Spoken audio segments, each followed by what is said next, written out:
Okay, let's set up the mood. Yeah, that's the right one. I have accumulated pretty bit experience in interviewing on both sides of the table, so just thought it's probably going to be the time to share that feedback. I've been interviewing for a year and a half as an interviewer, and before that I was doing interviews and pretty much was nailing all of them. It's not for bragging, it's for experiencing and being yourself. And for that, we're actually gonna try and treat interviews as first date, except less wine, unless you have something before, but don't recommend doing that. So first dates are all about first impression and making a good one. So you're trying to make a great impression, but at the same time, you are assessing whether or not you actually want to be there. So we're going to try and enjoy the process at the same time. So step one, don't fake it. Be yourself. Much like on the interview, you wouldn't be pretending that you're into jazz or hiking just to impress someone. So don't act like you enjoy working with Jenkins if it's not your thing. Instead, try talking about real stuff that you've built, genuine interest that you have in a technology. Just get this spark that you have in your passion. Talk about the bug that you have been struggling with for a very long time and that you finally managed to reproduce it and fix it. That's an amazing feeling, right? We all love it. Maybe try talking about some Googling stuff for a very long time, and then you finally found the solution. That's great, because interviewers are looking for real, capable humans that would match the vibe. Technical gaps can be closed. People can learn new skills and adapt to new processes, but work is 40 hours of your life a week, granted. If you account time for sleeping, chores, commute, and routines, it's going to be more than half of your awake communications. You do want to make it in a pleasant environment. And equally so, the team that is hiring would want someone who will fit right in. Your authenticity is your best friend and most powerful weapon when it comes to the interview. The easiest is to be yourself, which means that you don't have to waste a lot of brain power, drain it away from answering the questions, just to pretend. So you basically draw all of your energy into answering the technical questions, and you don't have to think about how to show yourself. But also, it will make your life much easier beyond the interview because, well, you won't be able to pretend all the time anyway. And that takes us to let's talk it out. Much like on the real interview, you won't just spit out the rehearsed lines. You will have a conversation. So when you're solving a problem or answering the questions, think out loud. Let the interviewers understand the thought process. Even if you're stuck, that's fine. No one is expected to know everything. The only thing that matters is how you recover. Some interviewers intentionally go deeper to the point where the candidate has to say, I don't know. It is important to be humble and honest. You're in a position, if you're in a position where you cannot answer the question, just say, I don't know, and try to explain your thought process to get out of there. Just let the interviewer know that, I don't know, but if I were to think about it in this way, and then just try to comprehend the problem and what the solution might be. Don't forget to ask questions. It's a two-way communication. It's a two-way street. Much like I said, you are thinking whether or not you want to be in this team. That's very important. So you can ask, what's the team like? How do you approach deadlines? What is your approach to addressing tech debt? That wasn't very important. You'll come off curious, thoughtful, and like someone who actually interested and cares about where they land. I have some bonus one, since I've been doing interviews. Here's something people forget when they walk into a tech interview. The interviewer is not your enemy. If anything, they're your best friends. They're not sitting there hoping that you will choke on a question so they can interview someone else tomorrow. No. Think of it like that. You already matched on the app, like Tinder or whatever. It's been a minute since I was on an interview. Sorry, on the date. So they've already read your LinkedIn profile, your CV. They already thought in their head, that looks promising. So when you are on this interview, the interviewer genuinely hopes this goes well. So they don't want to waste their time either, because they also have work to do. Interview is like 3 hours of interviewer's life. It's not just those 90 minutes of the talk. It's a preparation, analyzing all of this combined, and then you still have to relax and unwind from this, especially if you're introverts like me. Just like on the good date, vibes matter. So if you're open, thoughtful, and easy to talk to, even if you don't know the answers 100%, they'll remember how they made you feel, and that is important. So take the pressure off. This isn't a courtroom. This is not a trap, not even an exam. This is a conversation with someone who genuinely wants to say, yep, this is the one. Be you, be hireable. Teams value people who are sharp, but humble, collaborative, and chill under pressure. The next bit is going to be more practical. It's about the preparation for an interview, both mentally and physically. Don't think that you can wing it. You don't come to the first date wearing sweatpants, right? Am I right? I don't know. You want to make a good impression, and this requires some effort. So consider hinting that you are a real person outside of work, with life and interests.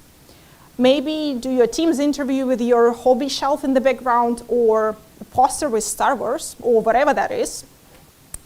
I said hint because it's still a technical interview. You want to have an icebreaker or a conversation starter, but not derailing the entire interview to talk about Lego or plants or your adorable puppy.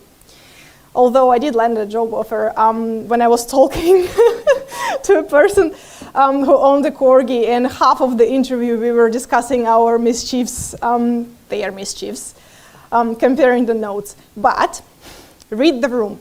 If the vibe allows this, go for it. But don't forget, they still want to technically assess you and assess your skills. Be honest. We already briefly touched on this one, but if you struggle and it feels relevant, if you struggle with something and it feels relevant to bring it up, do so.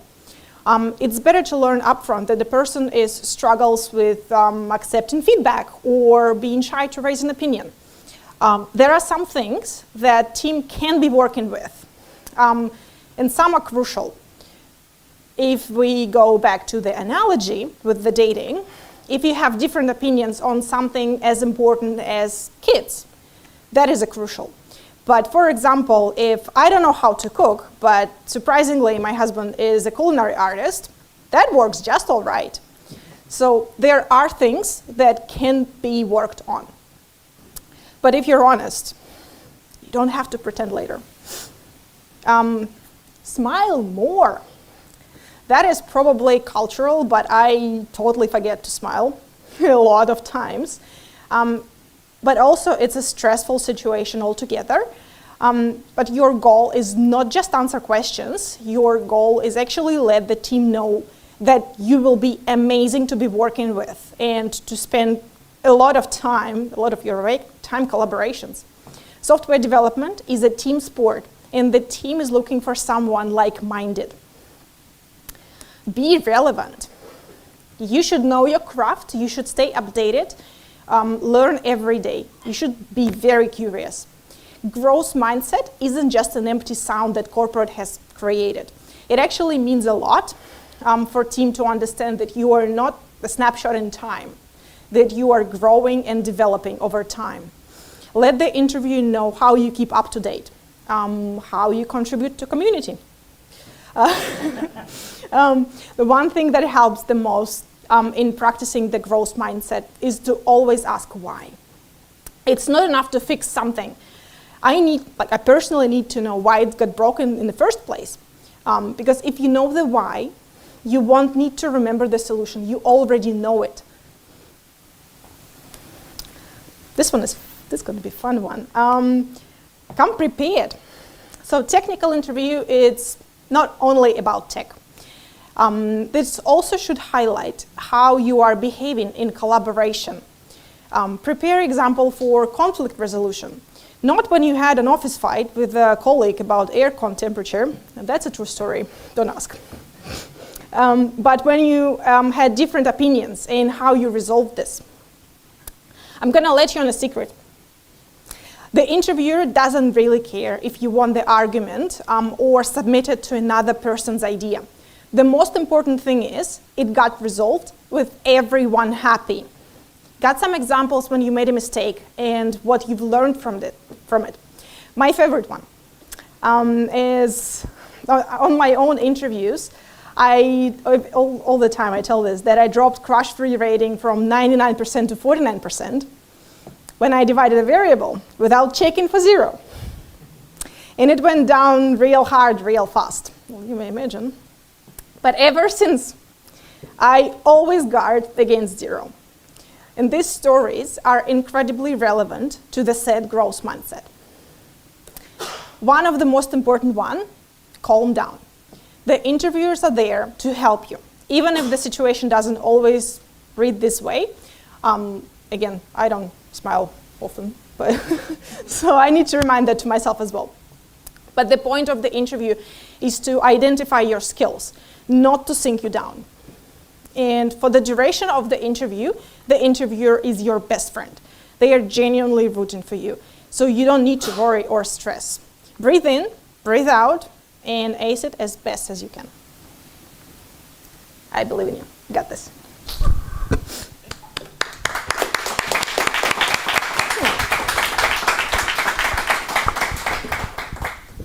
Lovely. Come on, bring it on. Questions? So if you're on your first date, sorry. Who's going to be the first to pun the first date? Me. Of course. I just wonder if you can tell anything that has changed in the last years when we are doing a lot more online interviews. I've been doing most of my interviews online. Well, more than half of my career is on or after pandemic. So I have a background, always.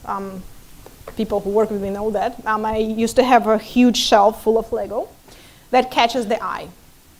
And it's not to showcase that I have lots of toys, obviously, like I'm a 35-year-old ass woman.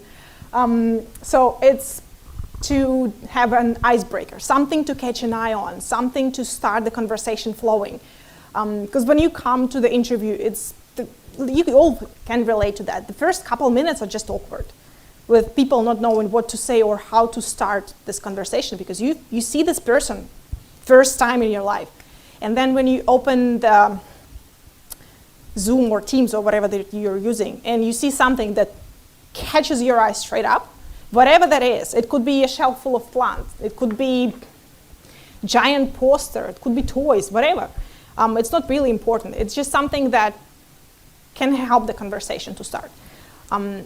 It was very different when in person. I once came to an interview wearing like a t-shirt with Harry Potter, and we were talking about Universal Park of Harry Potter in Los Angeles for like half an interview.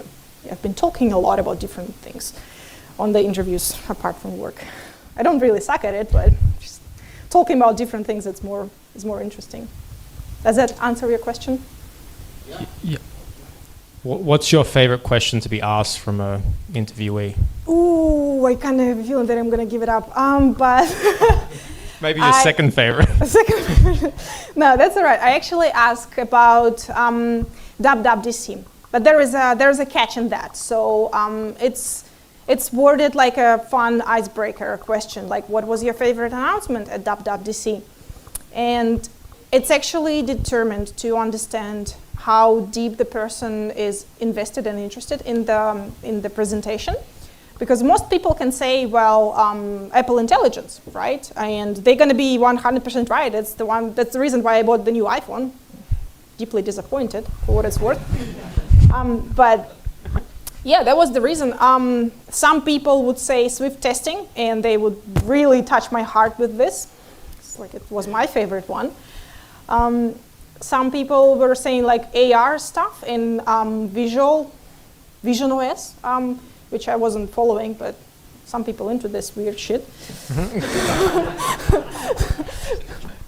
Yeah, that's my go-to question for the interview. It's always off script, so sounds like fun. Yep, another question. Have you noticed the rise in interviewees using AI to help them during interviews, like online interviews, or? Well, that's kind of obvious, though. So we figured out people who were using LLMs like ChatGPT on interviews. It's pretty obvious when they read stuff, because when you are on a call, it's visible when you're reading. The camera is right in front of you. And we did catch a few people with reading. But also, if English isn't your first language, and all of a sudden you're speaking with high level of English, it's also kind of gives you up. I normally ask people to explain me like I'm 5. First of all, I'm a self-taught. I don't have computer science degree, so most of my explanations are like 5-year-old. But it also helps to understand if the person is understanding the matter deep enough to explain this with a very simple words. So ChatGPT won't help you much on the technical interview with the conversational matter. Any more questions? Again about dates.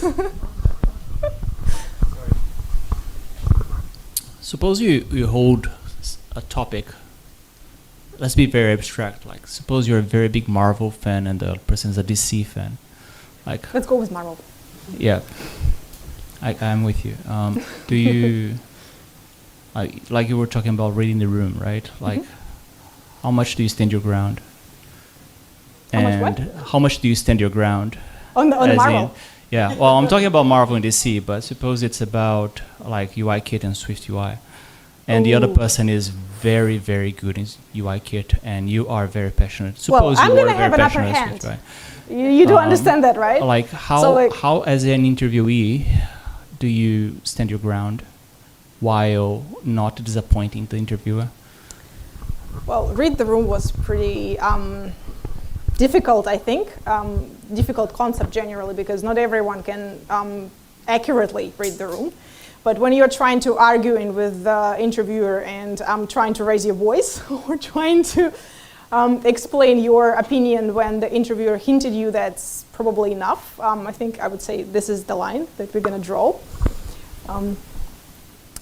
But it's a good thing when you have a conversation. When you have different opinions, we call it strong opinion loosely held. If you are able to defend your, say, in the fact that DC is better than Marvel, I will submit. But you're going to have to be very, very argumented. Well, yeah. Persuasive. Yeah, that's a good word. Thank you. So hypothetically, you're the type of guy that orders 3 desserts on a dinner. How do you know where to draw the line on the first date? Like, do you just order the souffle? Do you, yeah. Like, you obviously don't want to go overboard on the, like, show your best self, but there are sometimes you don't want to be too transparent, right? Like, well, to an extent, right? So you probably don't really want to show that you are you're gonna just cut someone's throat. That Marvel is better than DC, obviously. But if that's your thing, I wouldn't submit like straight away. There would be, like, I'm thinking about this way. If Marvel or DC is the thing that is very important, and like you're gonna stand on your ground till grave, that's probably not the place for you. Because if the team is saying, we are looking for Marvel fan, and you coming to a place and you're saying, but I know that DC is better, like I'm gonna tell you, I'm gonna prove you wrong, that's probably not the team that you're gonna be working for. Okay. Any more questions? We're done? Oh, one more. Last one. What sort of red flags that you have experienced in an technical interview as an interviewer or interviewee? Oh, that's a good one. Again, I'm probably gonna say too much, but I genuinely want everyone to succeed, honestly. So the most obvious red flag is the person who wouldn't follow the technology. I did have a couple of interviews where people wouldn't know what WWDC was. That's like the most obvious red flag. Another one would be people who are arguing too much or talking too much, because sometimes we actually have an anecdote in Russian. So the guy coming for an exam, and he only knows how to answer the question about fleas. And he gets the ticket about fish. And he was like, oh, the fish has scales, but if the fish would have fur, it would have fleas. And I'm gonna tell you all about fleas. So don't do that. If you don't know something, just say that you don't know. Because we have, we did see a lot of people trying to wiggle their way out of something they don't know. And we are looking for people who actually can say that they don't know something, because it's important. No one here can say that they know everything. If they can, we're gonna prove them wrong in like 3 minutes. So we are looking for people who are humble enough to admit it and be open to learn something. Awesome. Thank you, Jack.